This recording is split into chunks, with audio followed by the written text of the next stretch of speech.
Alexandre Pini, l'oraison du cœur, ou la manière de faire l'oraison parmi les distractions les plus crucifiantes de l'esprit. Édition établie d'après l'œuvre et selon l'esprit d'Alexandre Pini par Didier-Marie Proton.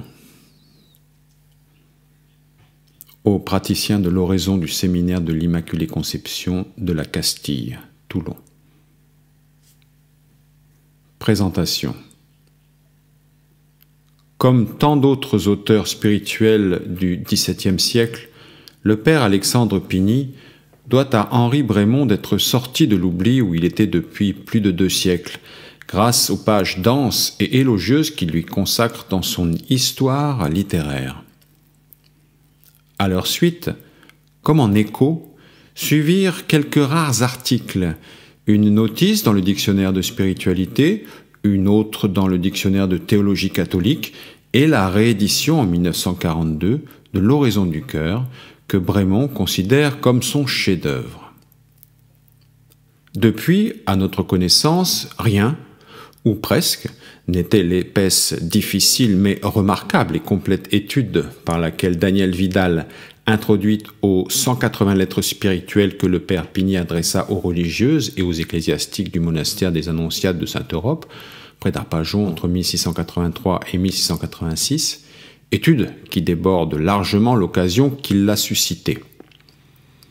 Qui voudra mieux connaître le père Pini, son entourage, son enseignement, ses sources, outre bien sûr les pages de Bremond, devra se référer à ce monument d'érudition. Mais laissons l'érudition, qui n'est pas notre fait, pour exposer les raisons qui nous ont incité, l'éditeur et moi-même, à rééditer l'oraison du cœur et pour en justifier la manière. On voudra bien excuser le caractère personnel de ces considérations.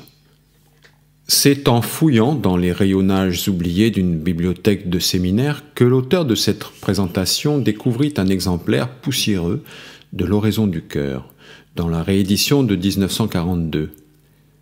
Bien des ouvrages s'intitulent l'oraison du cœur.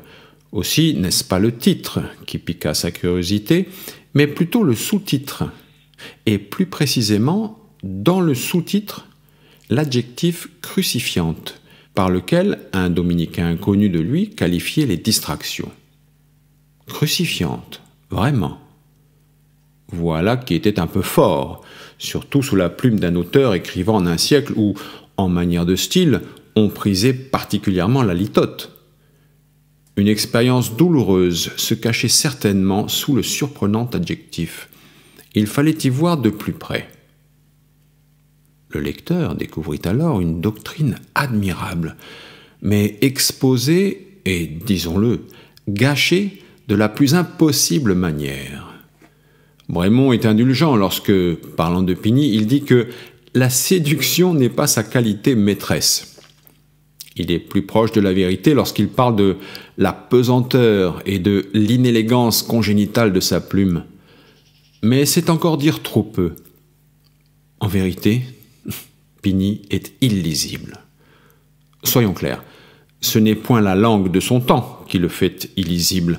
Le français de la fin du XVIIe siècle ne pose pas de difficulté au lecteur du XXIe siècle. C'est sa façon d'exposer sa doctrine spirituelle. Des phrases de plus de 500 mots où l'auteur lui-même se perd jusqu'à l'incohérence et surtout des redites, multipliées en des termes identiques jusqu'à l'insupportable. Bremond croit reconnaître dans ses livres un assemblage de notes de sermons rassemblés et ordonnés vaille que vaille. Sans doute ses contemporains supportaient-ils ce que nous ne supportons plus, car de son temps, il fut lu et apprécié. Certains de ces petits livres eurent jusqu'à 8 éditions.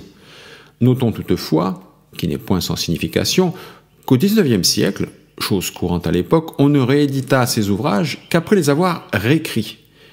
Manie presque pardonnable, commente Bremond dans une note quand il s'agit du père Pini.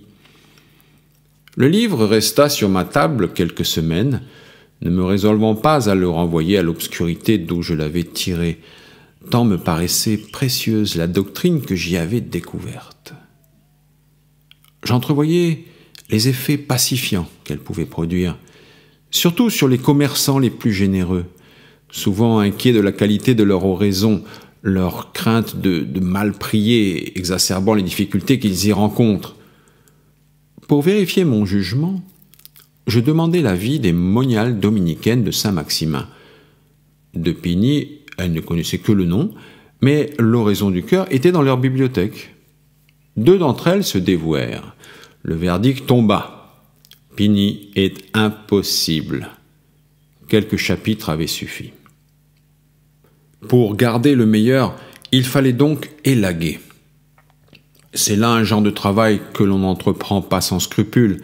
N'est-ce point en effet manquer de respect envers un auteur, qui plus est de la classe de Pigny, que Brémond qualifie de maître du pur amour, auquel il n'hésite pas à consacrer une centaine de pages de son histoire littéraire, que de retoucher ainsi son œuvre alors qu'il n'est plus là ni pour nous y autoriser, ni pour s'y opposer, ni pour nous conseiller.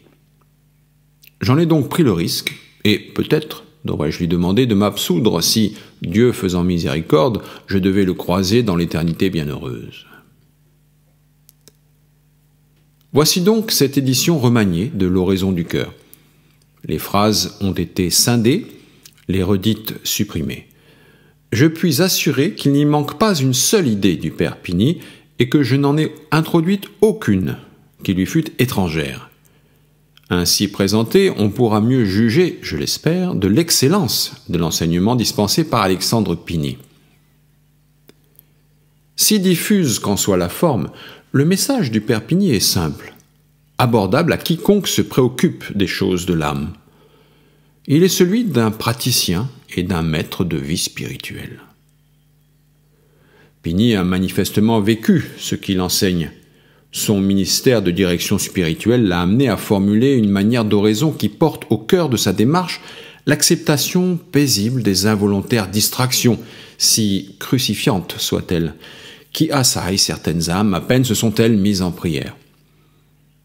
Cette manière consiste en une disposition intérieure de total abandon entre les mains de Dieu, de désapprobation, de consentement aux inévitables nuits que traverse la vie spirituelle, sans plus aucune recherche de soi-même. Bref, le très pur amour. Non certes que Dieu veuille ces distractions pour elles-mêmes, mais lorsque, bien loin de s'y complaire, le sujet n'en éprouve plus que du dégoût, Dieu les permet pour la peine et pour la croix qu'elles provoquent dans l'âme. Au fond d'elle-même, l'âme ne les veut pas. Elle y consent pourtant, adorant ces distractions extravagantes qui la violentent et la tyrannisent la volonté de Dieu.